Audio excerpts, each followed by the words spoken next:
power never takes a step back except in the face of more power. Malcolm X said that in the 60s. And 2020, this is more true than ever before. In this episode from Ballots versus Banishment, we're going to explore live on the scenes the Echo Park rising up and standing against the anti-unhoused sentiment and the forced eviction that the police, Mitch O'Farrell, and the mayor is trying to impose on Echo Park neighbors. You know, PD comes out here at 2 and 3 o'clock in the morning just to rile people up and scare them with the threat of eviction. That's unacceptable. Terrorizing our unhoused brothers and sisters who are already in, some of the darkest times of their lives, it's inhumane. The unhoused and housed neighbors have banded together, and they have a special message for you and other communities that are facing the same torturous treatment against the unhoused.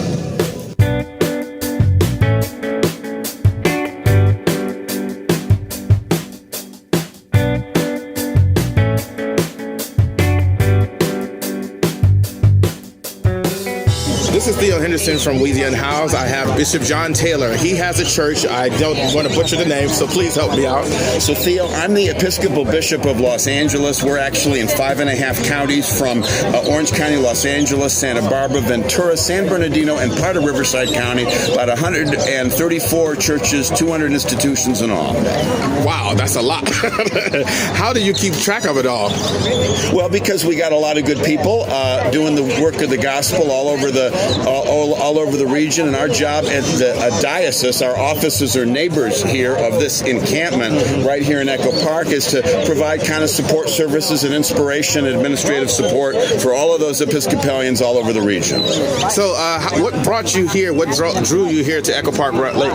Well, once again, we're here because we're bearing witness for those who have no place else to live, who are doing their best to be our good neighbors here in the park, until we as a community figure out how to make a long-term, safe and secure provision for the people who are living here. And we don't think it's necessary to evict them because they're doing their best to be good neighbors. It's not ideal for anyone, but we need to come up with a solution that takes care of everybody before we evict people. Outstanding. So one of the things I noticed is, too, because it seems like the Mitch O'Farrell and the police are putting the cart before the horse. Where will they go if they're trying to evict people, if they want law and order and there's nowhere for them to go? Do you have any suggestions? So what politicians do is they listen to all the voices, they listen to property owners, they listen to people who vote, and sometimes people who don't own property and who don't vote don't speak with as loud a voice because we're in a reality of a political situation. So what we're doing here is trying to say there aren't necessarily any bad people in this situation, there's just competing interests, and it's the responsibility of a humane and decent society to put the weakest and the least well-resourced first, because if a humane society doesn't do that, nobody will. So a society as rich as ours needs to find a way to put the least well-resourced first. That's what a humane society does. That's what a God-driven society does. Well said. Also, I was going to say this episode is about ballots and banishment, and I'm teaching and empowering the unhoused community to learn how to vote or to exercise their right, because they're constituents here. A lot of people do not believe that they're constituents and they don't vote, and many do. I don't think a lot of unhoused people realize, as you know so well, Theo, that a person who does not have a fixed residence can register to vote by just saying where's the place they spend most of their time. That can be their address. We've got a situation in this country where we seem as though we're obsessed with politics, but only half of eligible voters vote.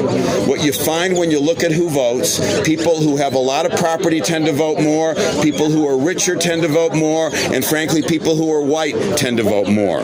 What we need in our country is greater voter turnout, because everybody deserves to be represented. If we had 2 or 3% more turnout in the 2020 election, we would have a transformed country.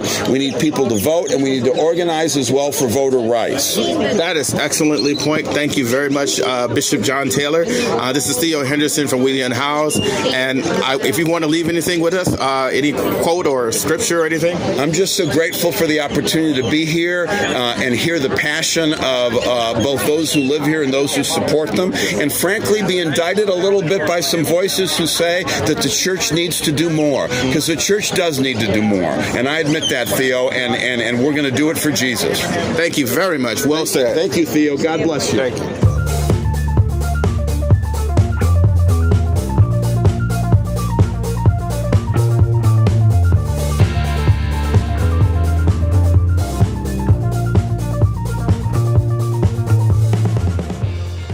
This is Theo Henderson from We The Unhoused. I'm right now in the thick of Echo Park Rising, and that really means what it sounds like. The Echo Park residents, unhoused residents, have banded together to make Mitch O'Farrell listen to their voices. He's trying to get their attention. On the park, I'm walking around and I'm seeing signs on tents. One of them says, Mitch meets with the rich, but leaves us in the ditch. On another tent that I see here, if everyone can't afford the rent, they shouldn't blanking take our rent. So there seems to be a lot of movement going on. There are new camera crews here, and right now I'm going to interview one of the people from Los Angeles, Canada. His name is Pete White. Pete White, could you give us a quick statement on what's going on here? Yeah, and so we are out here on a beautiful yet ugly morning at Echo Park, and we are looking and witnessing the deployment of a vast amount, an enormous amount of resources, state resources, aimed at removing people from the park with no option. We're looking at also a beautiful display of resistance as housed and unhoused Angelinos come together and say, no more, no way, not today. I'm noticing there's bulldozers and police cars all around the trucks. What's going on here? Why are they using bulldozers? And so, tents? right. So it is quite interesting. You are absolutely right, Lloyd. We have Theo. I don't know what I was thinking about. So if the viewers could see what we see, right?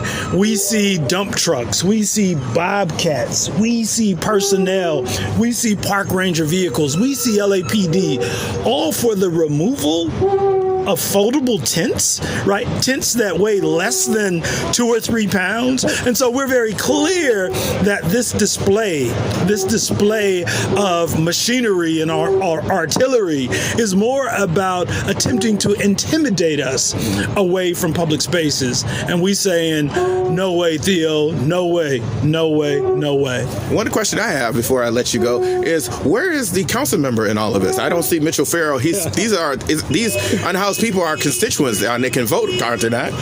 So definitely unhoused folks can vote. And it's very interesting that the leadership, Mitch O'Farrell would be the council district. He's really, really comfortable with going into the lofts and the condominiums and listening to the concerns of those housed, wealthy, and largely white constituents. His black and brown and poor constituents mean nothing to him. And so we are on the Where's Mitch campaign. I think there are plans today to go to his office to see if we can find him. We know from protests past that he likes doing drive-bys, and so we're keeping an eye out for him. But we don't believe that he has the political leadership to actually come and address the situations. It sounds like if he was up for re-election, he would be in some great peril by the looks of the community out here. I noticed that there's some commotion over there. Mr. White, I thank you for your time. I will probably touch base later with you. Theo, thank you so much for doing the work that you're doing. It's important that we get real news from the front lines. It's not distilled by the lamestream media. Keep it up, brother. We appreciate you. Thank you, Mr. White. This is Theo Henderson from We The Unhoused. I'm going to follow on to see where there's a new commotion, to see what's really going on over here. I see sanitation crews with garbage bags, and I see brooms, dustpans, and they are taking an unhoused resident's thing and putting it in the trash can, a cart.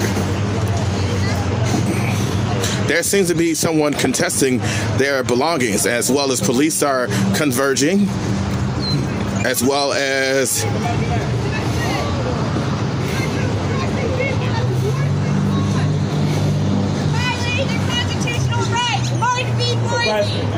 I'm just confused. We're in the city of LA. This is technically like Sin City itself. Is there not actual crime? caused and solved to do to protect from, outside of people just trying to live because they're broke and poor and have nowhere else to go? Is that the real crime? The real crimes are going on in here. I got bigger fish to fry. Y'all believe messing with people that just simply trying to live. They're trying to live. Actually, it's a waste of our money. It's a waste of our money. It's a waste of your money. Of our taxes to do this. This costs at least $3,000 today. At least $3,000. And these are people that are hard up. They're more dollars. They come every night. And waste our money. They come every night? They come every night to try to evict us out the park. Every night. Start building. You know who does it? Their officers' names? The officers. We don't know the names, Okay. but I mean, we got Captain Lopez. yeah, Lopez. Captain Lopez is one of them that's throwing you guys. Captain Lopez. Chief, but him, that's a small man with a small ego. Got Ashley fired, and now he's trying to get guns for him and his whole unit. Is that what right? do the park rangers need guns for? They're park rangers. Trigger happy. Y'all take your job too damn seriously. You are not commando. This is not the Navy SEALs. You are not in Afghanistan. You are not a cop. Calm down. Top flight security. Calm down. Well, this is Theo Henderson from We The Unhoused. This is where you hear it from the protesters here. Let's see what else we can find out here. There seems to be some other conversations going on around. There's the police officer that you mentioned, Captain Lopez, I believe. Don't stand on guard with guns against the community. Yo, we can do this. This is the community. Talk to us. We can do this every time, yo. Or we can come to a solution right now. We can organize every time within minutes. That sounds familiar because I hear police officers saying that all the time, telling you that they keep coming around to harass you. Is that correct? They keep coming out to what? To harass you guys. They keep saying they're coming every day or anything like that? Yeah, they do come every day. Actually, make things happen, and that's Councilmember Mitch OFarrell. Mitch OFarrell, training officers to create trust, and then they come and do this. It does not create trust. Thank you. Where is Mitch? Where is Mitch? Where is Mitch? Where is Mitch? Where is Mitch? Where is Mitch? Where is Mitch? Where is Mitch?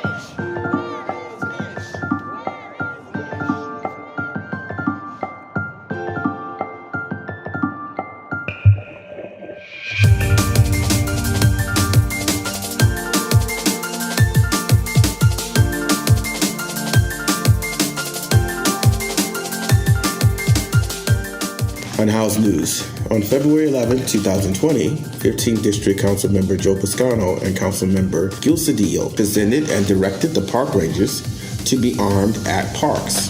They further directed the Los Angeles Police and Recreation and Parks to report back with policies and procedures for the implementation of the proposal program to arm park rangers.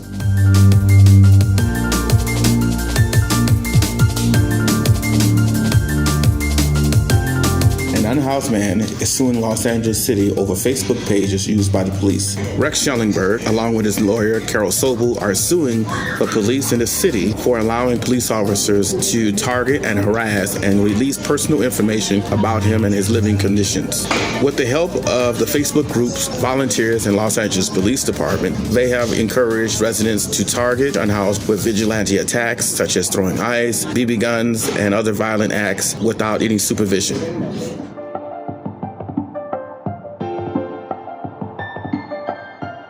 In other news, Ashley Bennett, a former employee of LASA, was terminated at the behest of Mitch OFarrell, who accused her of creating anarchy and put a hit on her and her family, her mother and sister, who are still unhoused. She was their only source of income.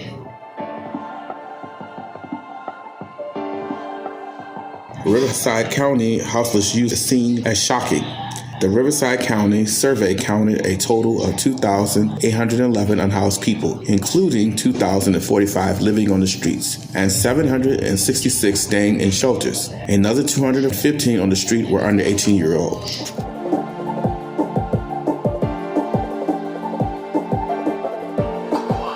Redding, California mayor requests involuntary lockdown on unhouseless shelter. Mayor Julie Winters sent a state of emergency request to Governor Newsom, approved by City Council, to involuntarily detain people in houseless shelters. She complains many appear to be under the influence of unknown substances and are suffering from mental illness.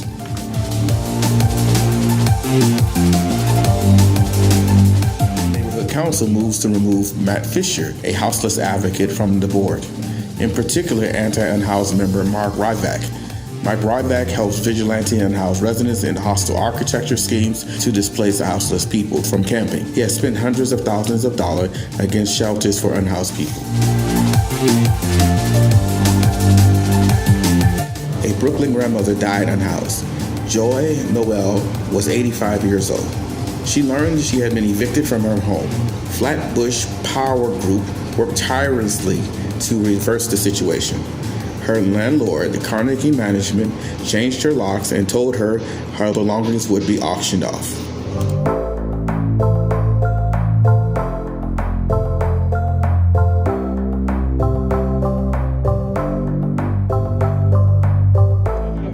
This is Theo Henderson from We The Unhoused. I am out here getting different perspectives from people on what happened earlier, and I understand that there's more things that's going to come on in a few minutes. But let's get the take on from our new guest. What's your name, ma'am? My name is Susan Anderson. Okay. I live in the neighborhood for 50 years. Oh, wow. Yeah, when I heard about this on KPPC, and also the East Sider that comes in my email, I said, this is my neighborhood. I must come down and support the people. Exactly. And I truly believe that people need a place to live. Absolutely. It is not healthy not to have a home.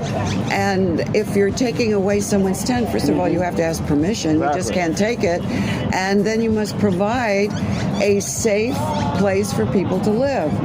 The thinking just is unreasonable. Yeah, I totally agree. I noticed today I saw bulldozers, I saw a lot of cops, and I saw a lot of, looked like a lot of intimidation tactics. Was I off base? What is going on? Well, I think just to see a row of police officers, knowing they're armed, standing in a line by their cars, is intimidating. I don't understand why they're here.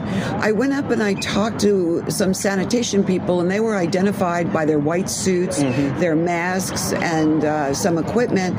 And I said, I understand that this is your job, and that you work for an entity that says you have to come out and do this, and if you don't do it, you lose your job, and then you lose your paycheck. So we empathize that you have to be here. You don't look happy being here doing this. And they thanked me for saying that, because I think it's important, because this is really a systemic thing. It is a system of the United States of America.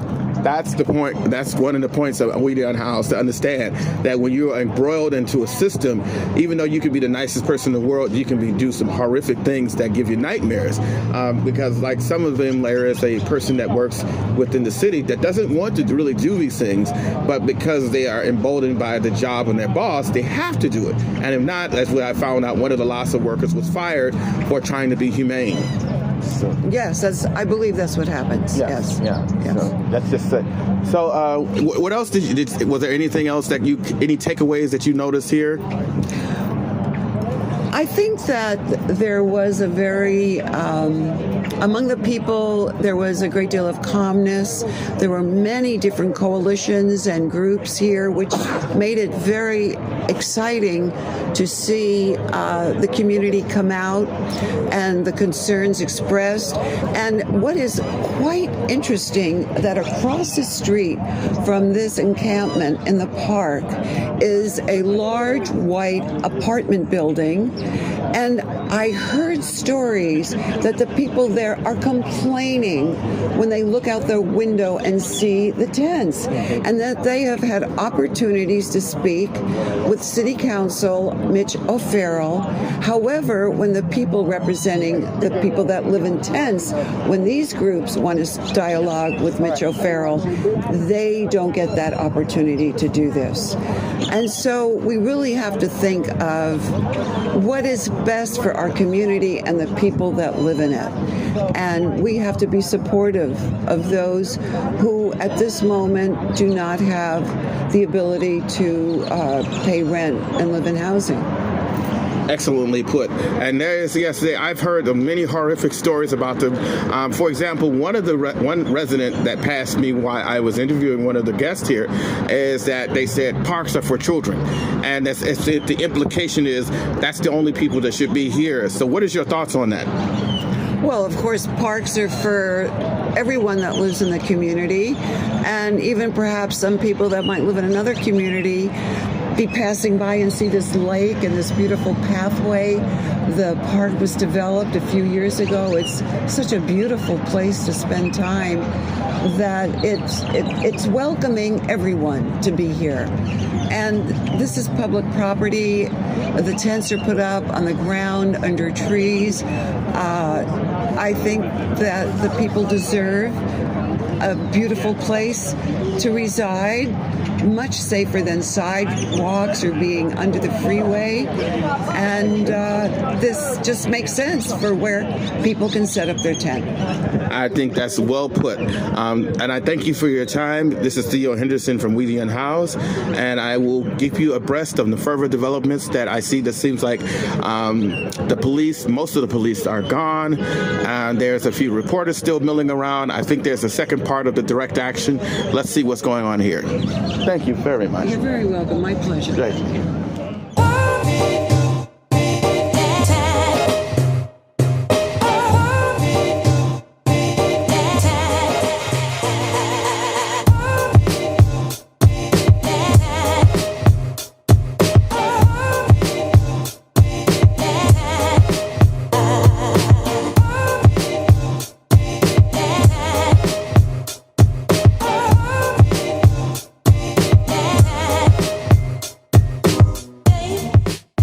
This is Theo Henderson from We The Unhoused, and I'm here in the thick of this seems to be a uprising with the unhoused and housed community banding together to demand a meeting with Mitch O'Farrell.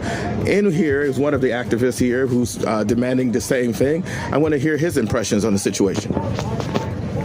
Well, I think it's awful that Joe Busciano, our city council member, and Gil Cedillo, another of our city council members from this area, wants to arm the park rangers here in the park. Unbelievable. Give them guns on top of the police already.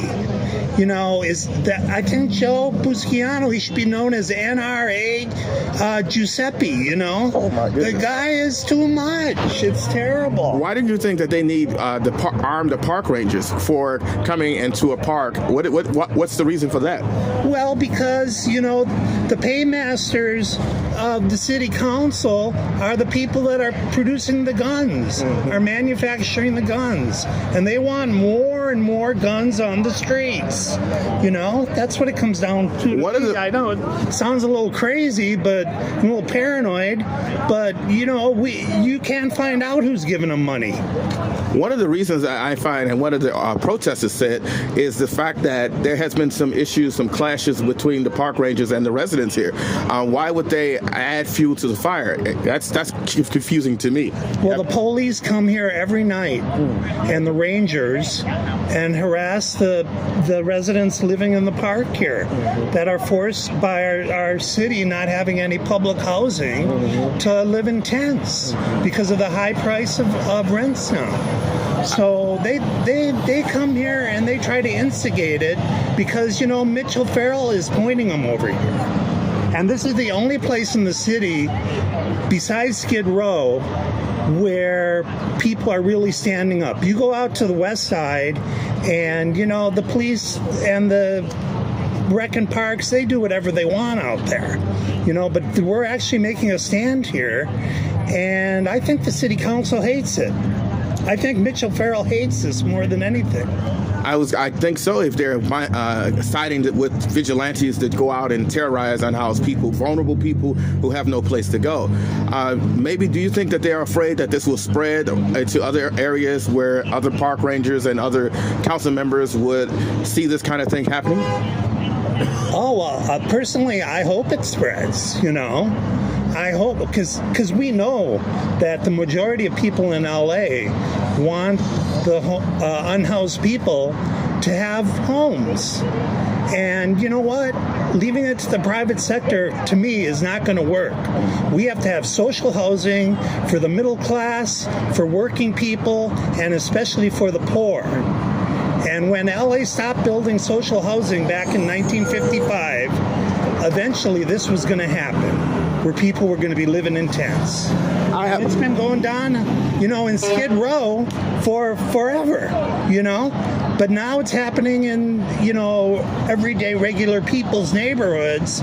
They didn't see it. They could drive by Skid Row and not see it. But when it's right in your face, you feel sorry. You want somebody to do something. It's weird that you say that. Some of most of the community here, some of them are housed in this neighborhood. They want to do something and they're wanting to help the unhoused. But there's a small fraction of the loudest voices that are always calling the police on our vulnerable members. They don't want to see poverty and they don't want to see suffering. They just want you to be gone. I have another question. Have you noticed that there's a bulldozer here? What do you think? Why would they be using a bulldozer on tents? Do you have any ideas on that? Well, a couple of weeks ago, they had that bulldozer, and they were filling it up with stuff. Supposedly tents and what they called garbage, which was people's belongings. And probably some of that stuff was some of the unhoused people over here, their medication. They don't look through it, and besides, they, according to Boise, the ruling, they shouldn't be touching their personal property. It's kind of stupid. A question I have to ask you is, then why are the police and the park rangers breaking the law? If this is a ruling and everyone always is talking about law and order and following the law, why are they the criminals? Why are they breaking the law? I don't understand. Well, the police are the biggest gang in Los Angeles. They have more arms. They killed, I don't know how many people they've killed since 2012, on our streets here. Since Mitch OFarrell has been city council member, I don't know how many people have been, seriously injured or killed by the police. And 3 people die every day in the city of Los Angeles, and they're buried anonymously in a pit grave over in Evergreen Park every December. That's sad. There are 1,000 people every year die on our streets here, and it's all because of city policy. I'm very sorry to hear that, but it's a true fact. You had something, you're part of the church. What church are you from? We at St. Athenaeus, which is the Cathedral Center over on Echo Park. 3 years ago, for several years, we used to serve food to the homeless on Wednesdays, free, our church group. And Mitch OFarrell sent Rec and Parks over here and shut us down. Our priest fought against it, but finally he just had to give it up. Finally, there was nothing you can do. Mitch was against feeding poor people, basically. And that's how a cruel, I'm not going to say the word that's popping into my mind right now, but that's what a cruel kind of person Mitch OFarrell is. When it comes to the rich and people who can give him a donation, he's all there for them. But when it comes to the least among us, as a great man once said, he's Pontius Pilate to me. My question is this. There was a resident, or I guess one of the rich residents, came by to the protesters and said, parks are for children. What are your thoughts on that? I agree. Parks are for people. Children are people. And I'll tell you, I don't see anybody here that would be a threat to children. These are people that love children, and that's, that just goes to show you what people have been brainwashed into thinking about people that have been forced to live in tents. As if, when I was 15 years old, I decided someday I want to live in a tent, that was their plan in their life. It's not their plan, it's City Hall's plan for people to live in tents. Well said. I know you're part of the protest, and I want to hold you any more longer, but I want to thank you very much for your time. Well, it was nice speaking to you, and God bless. Thank you. This is Theo Henderson from We The Unhoused. I'm going on the moment. I'm asking questions and asking people what they see and feel out here, because there seems to be a electric charge in the air with the protesters, as well as the armed battalion that they have, park rangers, police officers, and undercover officers as well. here along with the Department of Sanitation as well as hazmat. I think they are hazmat group, along with construction. Is that construction? I'm not sure. But there's a lot of opposing people here trying to run out the unhoused. And there seems to be a new time, a new era. This is what's called the ballot or the banishment. This is Theo Henderson from We The Unhoused. Stay tuned for more.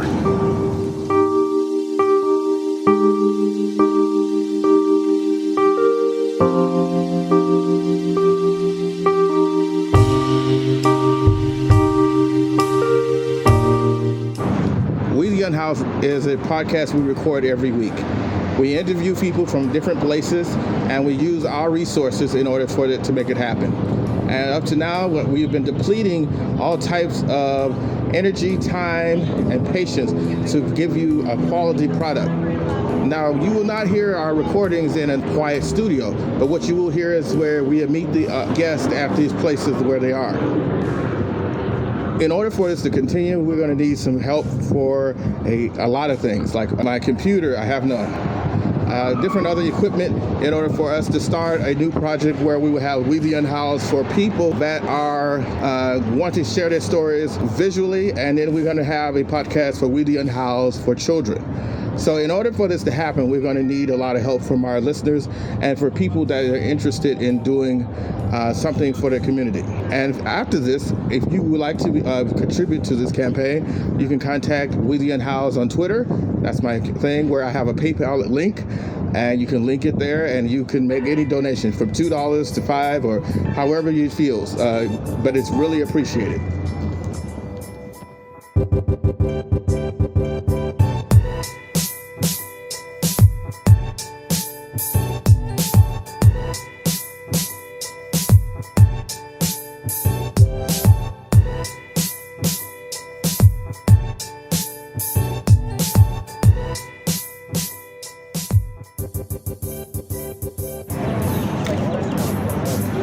Good morning. This is Theo Henderson again from We The Unhoused. I'm live and in the field with a lot of action that's been going on today at Echo Park. So I have in the studios with me is Ashley from Ground Game LA, and she's going to tell us a little bit about what's going on. So today what happened was, this is the third large escalation that we've had over the last 2 months, because the first one was in January, when our unhoused brothers and sisters here were actually threatened to be evicted. So the power in the community has grown from there. Specifically today, this is the largest action that we've had thus far. We've had over 100 people come out to support our unhoused brothers and sisters. There's about 60 unhoused brothers and sisters living here right now. Our guesstimate is we had over 100 organizers, activists, housed members of the community come out to support. We wanted to show a demonstration of what this camp looks like, and had a lot of people bring in tents and said absolutely not, like this sweep that was scheduled, we don't want this to happen until we get the meeting with our council member Mitch O'Farrell, as we've been demanding week after week, time after time, and continuously have gotten ignored.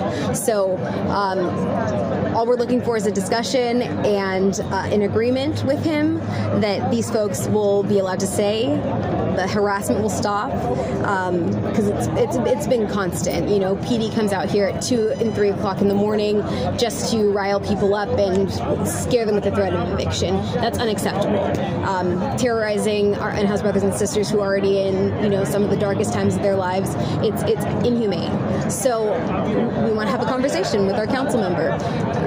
In the interim, we want them to be able to stay here, but we also want to build towards a more permanent solution, which is permanent supportive housing for every single person who's unhoused here, because that's what they want, that's what they're working towards, and they deserve it. My question is, I noticed that there was a bulldozer here. Why do you think they had a bulldozer here?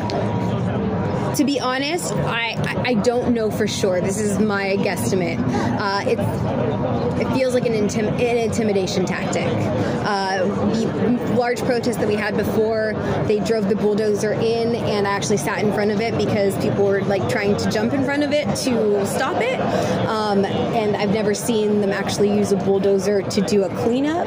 So I think that was just a scare tactic to get people to move out of the way and let them clean. Speaking of scare tactics, I just learned that Gil Cedillo and Joe Piscano, or Mitch O'Farrell, or both Joe Piscano, has authorized for park rangers to have weapons. Why is that? Is that a great idea due to the climate and the tensions that are going on now? That is, I actually just heard of this today, and that is one of the most horrifying things I've heard in a long time. The park rangers are already scary and intimidating on their own, and they have such hateful rhetoric, especially towards our unhoused brothers and sisters. Giving them weapons, knowing that their mentality is that these people are terrible, they're dirty, they're drug addicts, they need to be incarcerated, they don't want help, that would be exacerbating the problem. I would be truly fearful if something like that actually did come to fruition. I would fight. We're going to have to fight that 100%. That can't happen. One of the things I also wanted to point out is that there's a high level of police shootings with unarmed African American or people of color shootings. Do you think that will be extended if they have park rangers with weapons? Do you think we're going to see an increase in shooting deaths with unhoused people? Without a doubt. If you look at our unhoused population, if you look at the demographics, marginally oppressed people. Highest number of our unhoused brothers and sisters are African Americans. So if they were armed, without a doubt, those numbers would go up. Thank you very much, Ashley. I'm going to move on. I have a few people I must interview, but I thank you for your time. And this is Theo Henderson for We The Unhoused, and I will keep you abreast of the new developments as they unfold.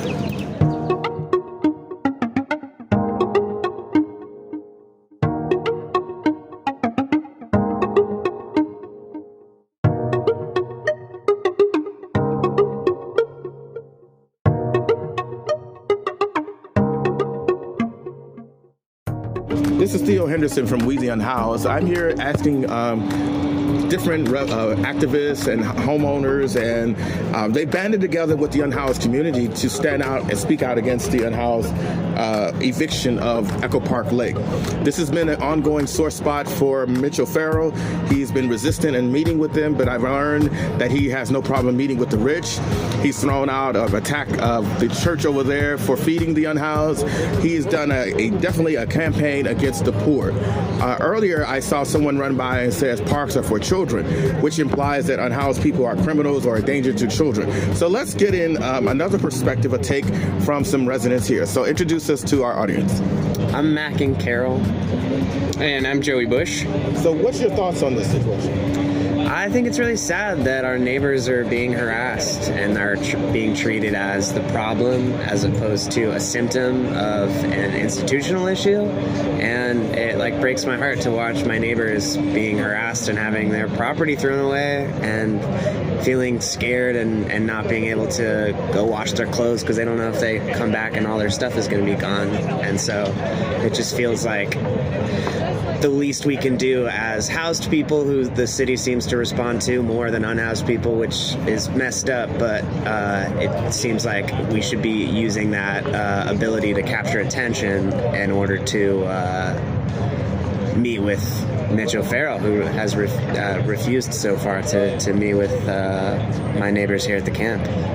So what's your thoughts on it? I'm actually not from LA. I'm actually from Orange County, so I actually don't know a whole ton of the details of the situation, but I'm aware of the cause, and my buddy Mac in here, I came with him, and I would just say that, especially to something that he didn't touch on, the park rangers are looking to get guns as well, from what I've heard from some of the residents here. Right. And I mean, that just seems pretty nefarious. Especially because of the aggressive nature that I'm observing serving here, what would they need guns for vulnerable people just trying to survive? I mean, Exactly. I don't understand. Yes. So, you have any thoughts on that? It's strange that the threat of violence comes into play with people just like using the park and like people, they're coming through and pretending to pick up trash and things like that. And, people are like, anyone, like if I as a housed person, I'm allowed to have food in the park. Like, so it's crazy that the threat of violence is being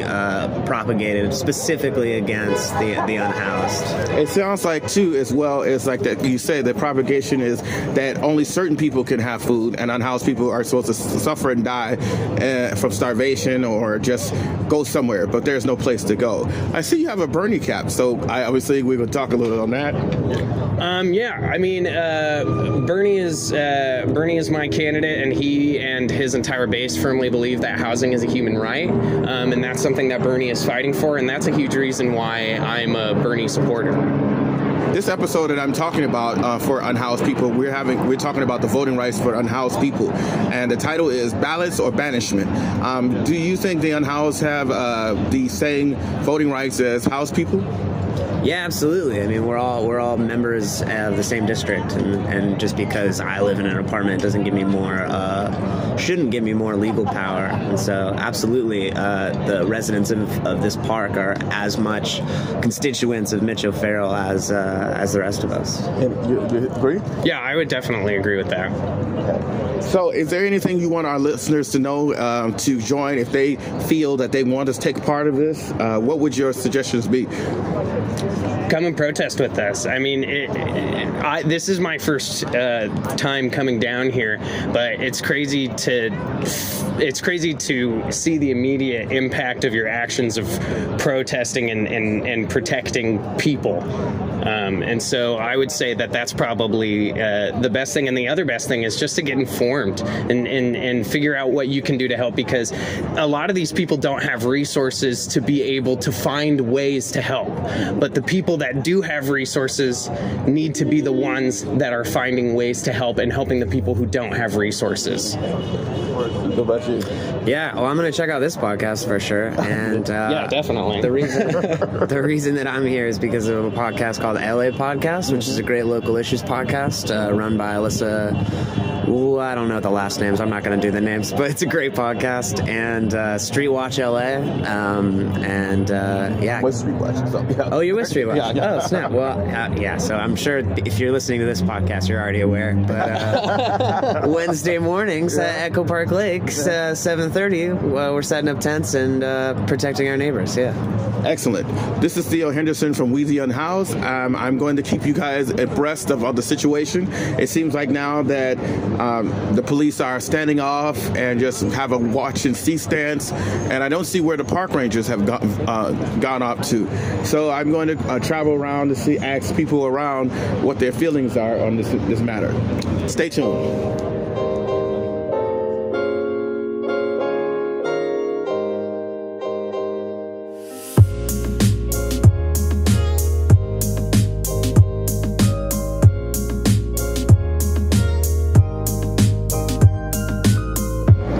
Theo Henderson from We The Unhoused. Lloyd was one of the representatives that had a sit-down conversation with a couple of Mitch O'Farrell's lieutenants and the political process. It's full disclosure, Juan Fergroso has been one that has sided with the vigilantes in order to try to evict the unhoused community. So it's kind of bizarre that he would meet with the unhoused resident and no Mitch O'Farrell. So let's get to intake on what happened. How was the meeting? Well, initially we went into the office, go into the lobby. I did have, we had a couple of, weren't reporters, but people were just trying to record the conversation, which, is important. But eventually we had one of the field deputies, his name is Juan Fergoso, and he allowed just me in. He wouldn't allow anybody else to come in, and he was willing to sit down with me one-on-one to kind of discuss, what the issues were. before. Now, the first thing I did tell him was, who I was, what my situation was, and so for him to remember who I was. Backstory: we did receive an email from one of the field deputies in response to the letter that had been sent out, where they were willing to help, a selective group of people with their housing. And so I brought that up, but I told him that, that's not really what we were just aiming for here. We want housing for everyone. And also what's very important is for us to have a sit-down meeting with Mitch OFarrell, which we still have not had. I did bring up that Mitch OFarrell had a meeting with the seniors that live at the 1902 place across the street from Echo Park Lake. So the question was, why are you meeting with them and not with us? So what we got in response to that was, it was a process. He gave me all his business cards. He also gave me pamphlets here where you can put your name, address, phone, email, and the concern that you have. And he's basically said that we can email him personally, we can fill out the information there, and then we can drop it back off at the office. But that he would be willing to set up some type of meeting with Mitch OFarrell. That is something that he said that he could agree to. It was just the process. He said the process was wrong. So I asked him, what is the process? What are we supposed to do? And he basically said that what we need to do is email him and respond to that email that he sent. Why didn't he say this before when all of the address was lodged at him? Where this mysterious process? That's kind of curious. If he had this process in place before, why didn't he just explain that in the missive that he sent you? And that's something that it's a very good question. I'm not sure why he did that, but I just found it encouraging that at least they were able to open the door this time, and we're actually able to have a sit-down conversation. Unfortunately, people who came with me who wanted to record the conversation were unable to record it, which I was kind of disappointed with because we just kind of want to document some of the things that they may say or promise. But again, I was the only one that was allowed in the office. We were just kind of going back and forth. One of the interesting things that Juan kept saying was that the reason why the police keep coming out is because they keep getting calls. And what I brought up to him was, no, not necessarily, because I don't believe that, because a lot of the police, when they come out, it seems very organized. Sometimes they come 13, 14 deep. We have park rangers that show up at a specific time. He also said that, well, and this is Juan saying this, he said, well, if we could comply to the 8 to 8, then, which is basically saying the tents being down during the day at a certain time and then up, at a certain time of the night, then everything should be fine. But what we're facing right now is the police showing up at 10:30 and telling us that the parks are closed.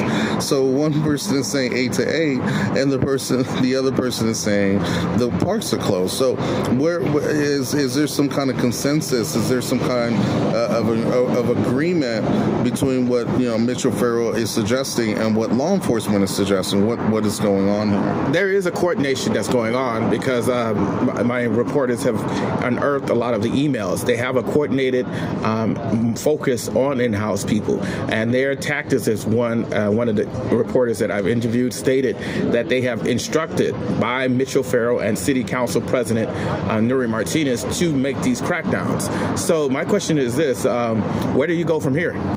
Well, where we go from here, and thank you for that question, is he gave me a handful of intake forms where you basically have the name of the residents. I think it was targeted towards the homeless people that are in the encampment in Echo Park Lake, where we would put our name, address, phone number, and put our concerns, which most of our concerns would be housing. He attacked it through a two-part solution where we would focus on housing for the unhoused, and then I was also pressuring the second part of the solution, which is a sit-down meeting with Mitch OFarrell. So we kind of agreed on it being a two-part solution, where not only are you helping the homeless find something that's more consistent, but also having a sit-down meeting with Mitch. So he said to have a sit-down meeting with Mitch, we have to to just respond to the email that he sent out, have our list of expectations. One of the worries that he had was, is the meeting going to be cordial? And I did, reassure him that it would be cordial, but a group of us would want to meet with Mitch, to have a sit down with him, kind of the same way that, Mitch had a sit down with the seniors across the street. So we'll see where it goes from here. Hopefully we can get some kind of progress on it. But again, we have his business cards, we have the intake forms, and we have that email that we're going to respond to. One last question. Do you think the sweeps, the police harassment, or the police pushing for the park closures, will that continue? Well, and that's the confusing thing about it. One thing that I picked up is no one wants to take the blame for anything. If I ask, Juan, for example, the gentleman that I had the conversation with, he's basically saying, he's aware of the sweeps, but it's 8 to 8, is what they were okay with. This is, the field deputy here. But then when you talk to law enforcement, it's the parks are closed at 10:30. So we don't know what's going on. There's no consistency really in how they're attacking the situation. And while, they're doing that, we're just basically trying to have a sit-down meeting with Mitch and try to resolve this unhoused situation and bring to light this homelessness crisis that we know is statewide. So, thank you, Lloyd, for your time and telling us what's going on. Yeah. So right now it seems like everyone is in limbo on what's going on. This is Theo Henderson from We The Unhoused. I thank you for listening, and may we again meet in light of understanding. Hi, Theo. I'm Karen with TPCC.